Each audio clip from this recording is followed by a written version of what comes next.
Hello, Patreon. Thank you for being here. I truly hope everyone out there is doing all right. This has been a pretty terrible month, but all things considered, I guess I'm doing okay.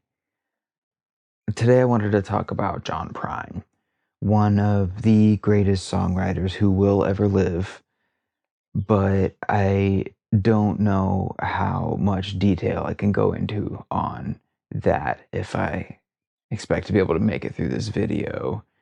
Anyone who's not familiar with his work, I would recommend checking out the self-titled debut album. It's devastatingly hilarious.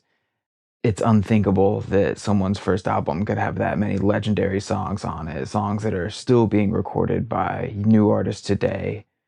So I'd imagine most of you have heard that one. If you're not sure where to go from there, the Bruised Orange LP from 1978 is another really good album. And that one was produced by Steve Goodman, another really good songwriter. So I thought today I could tell a story about these guys, maybe get a few laughs going, something like that. My father, as you know, is David Allan Coe, and one of his biggest hit songs, You Never Even Call Me By My Name, was written by Steve Goodman. There's the little spoken word section in the song where he talks about how a good friend of his named Steve Goodman wrote the song, but failed to attain the perfect country and western song because he didn't mention a bunch of country music cliches like mama, trains, trucks, etc. Anyone who's been in a honky tonk more than twice in their life knows the rest because everyone sings it when it comes on. Just about everyone has at least a couple things about this song confused, so here we go. To start with, this is another Okie from Muskogee situation. It seems impossible that anyone could listen to this song and not realize that it's a joke making fun of country music, but if you go to a honky tonk and you see those people singing along to it, I can tell you, based on a lifetime of experience, at least 95% of them have no idea that the song is a joke. They don't know it's a joke about country music songwriting. They literally think it's just the perfect country and western song. So maybe it is, I don't know. But the part about Steve Goodman writing the song is not exactly true. He had a co-writer on the song, John Prine. This is the short version of this story, and I'm skipping a lot, but this is the first song they wrote together, and they were just kind of getting drunk and goofing off when they wrote it. Johnny saw the first couple lines of a song that Steve was trying to write, and he started making fun of it, saying it sounded like a sad country song. So that became the game that they were playing, write the most cliche country song possible. And this is what they came up with. When Steve later decided their little joke was worth putting out there, John didn't want any part of it. He didn't want his name on it. He thought the song was stupid, first of all. Second, he loved country music and didn't want anyone to get mad at him for being involved in a joke at the expense of the genre. Then the part in the song where DAC says he sent back a list of all the things they forgot to sing about, asking for a final verse to wrap it all up, that part is half true, half false. Really, it was one of Steve's friends in Chicago who pointed out all the missing country cliches.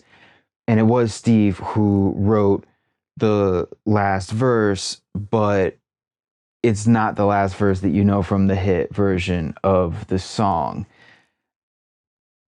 Steve did perform this song a lot during his shows, so you can just go look up videos of him playing it if you want to. He always sang it the way it was originally written, including his ending, which uses a longer list of country music song cliches. Therefore, it's a little bit more cluttered. Now, the way I heard it and what makes sense to me is there is another uncredited writer on the song, David Allan Coe. He wrote the last verse. The truth is, he did an overhaul on the entire song. Steve and Johnny obviously wouldn't have written David Allan Coe's name into the song because that was not yet a cliche until DAC did this in this song. And he had to cut some of their lines to do it. So right away, we know he's an uncredited writer. There are other small changes, like they originally had it as "you never even call me by my name," present tense, not "called me by my name." He changed a bunch of small things like that to get the song ready for radio. And then the whole "I was drunk the day my mom got out of prison" ending. As far as he was concerned, that was the only way to record the song. Now, it's my understanding that Steve Goodman was very upset about having the lyrics to his song changed and very upset about the spoken word section of the song giving Steve credit or blame, however you see it, for that last verse, which he did not write. It's possible he thought his ending was better. It's possible he thought this was that old trick of changing just enough of a song to get yourself a writer credit and royalties. But the fact is, DAC did not take writing credit or royalties on the song. He just wanted to record it, and this was the only way he thought he could record it. As for John Prine, he didn't want anything to do with it before, and he definitely didn't want anything to do with it now that it had this crazy ass ending on it. So he stayed uncredited as well. The thing came out and became one of the biggest country music songs ever, with Steve Goodman as 100% songwriter on it. I heard he called Prine after the song hit and asked him if he regretted keeping his name off of it now. Maybe even asking him if the song was too stupid for him to put his name on it now, something like that. And this is where you got to give it to Johnny. He goes, no, he would do it the same way for the same reasons. So Steve sent him some expensive antique jukebox as sort of a trophy for the song, I guess. There's a funny little postscript on this story too. Some years went by, and I guess John Prine realized that country music fans were not going to get upset or offended by this song, so he apparently felt it was okay to claim it in public again, and he started performing it every now and then. And there's this funny little thing. Sometimes he would sort of do the lyrics differently from how he had done them before. And sometimes it sort of felt like it was a mashup between the original version and the hit version that everyone knows. And I kind of always had the feeling that that was because he never even took the song seriously enough to actually learn it. So, I just thought that was a funny story and I wanted to tell it. There are probably a few reasons I wanted to tell that story. I know one of them is that I honestly just miss releasing stories about country music. I've been writing season 2 for what feels like a long time, and it's going well. But I do miss the experience of just handing one over.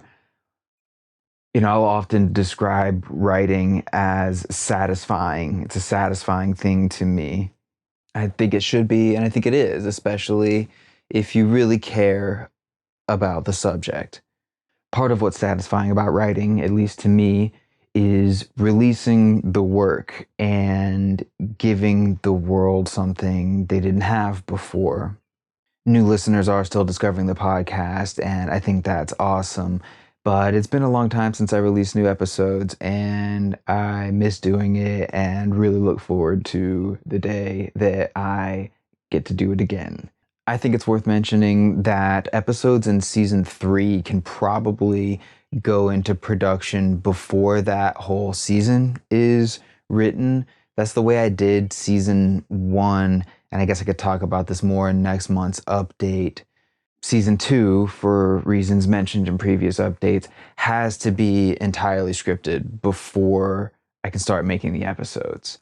Not that I necessarily condone this behavior, but it feels sort of like clearing a patch of redwoods with just an axe by yourself. and nobody can see the work that you've done until you clear the whole patch.